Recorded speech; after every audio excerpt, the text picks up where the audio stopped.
Lord Frost bizarrely rates his own Brexit performance by himself graded marks in different areas.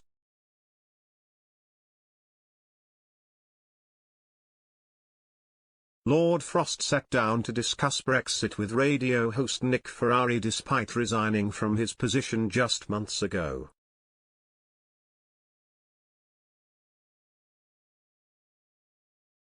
The former Brexit negotiator was bizarrely asked to mark Brexit by giving it a grade. It has been 2 years since the Brexit deal was signed and some Brits are not happy that all of the terms and agreements have not been put into action. Lord Frost also explained that there is still work to do as Northern Ireland Brexit deals.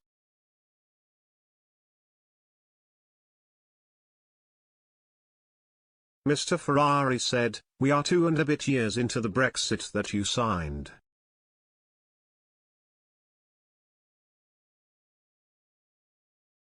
Were I to ask you to give it a grade as to how it has affected the British people, that's to say, A+ were in the land of milk and honey.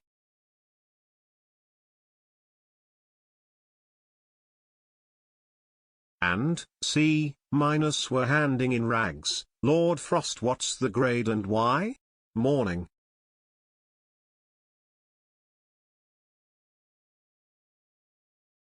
Lord Frost said, "Morning, great to be here Nick, excellent to talk."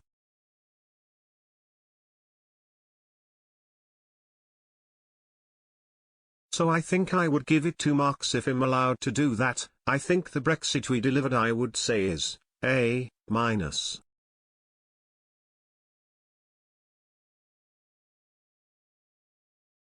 In marking my own work there a little bit, I would say minus, as is well known. Terry's a bit of work in Northern Ireland to get that completely right.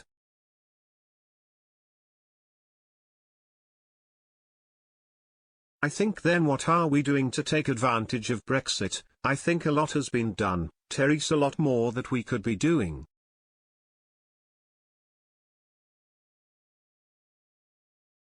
So it'd be saying, B, brackets plus.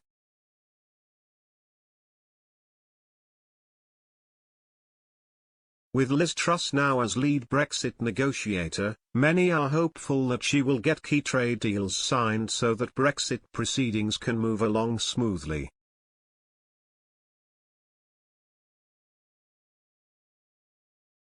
Lord Hannan discussed the deal with Northern Ireland, writing in the Telegraph. He said, "Britain has every right to adjust the protocol in a way that respects the interests of both communities in Northern Ireland, by ensuring that the north/south border and the east/west border are fully open.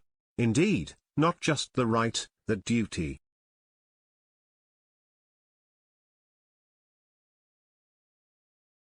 If the protocol is in force after the 5th of May election, there is no prospect of restoring the devolved government that has been the basis of the peace settlement these past 24 years. That gives Liz Truss, whose responsibility all this has now become, a month to act.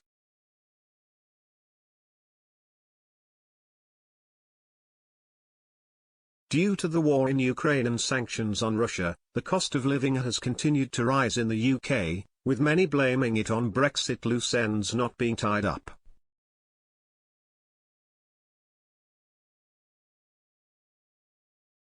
The Minister for Brexit Opportunities, Jacob Rees-Mogg said, "With the trade deals we are doing, particularly important with Australia and New Zealand, we are taking tariffs off food, footwear, and clothing.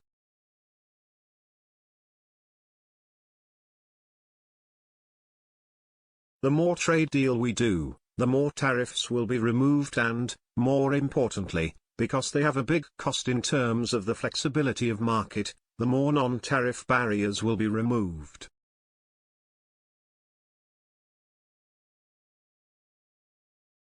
But there is global inflation in food prices which has nothing to do with Brexit.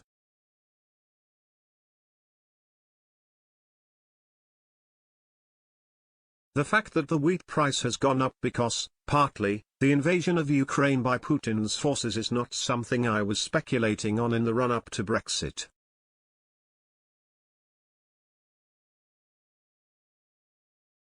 Mr. Rees-Mogg added, "I was talking about the costs we imposed as a nation, and these are tariff and non-tariff barriers which are being removed as we make more free trade deals.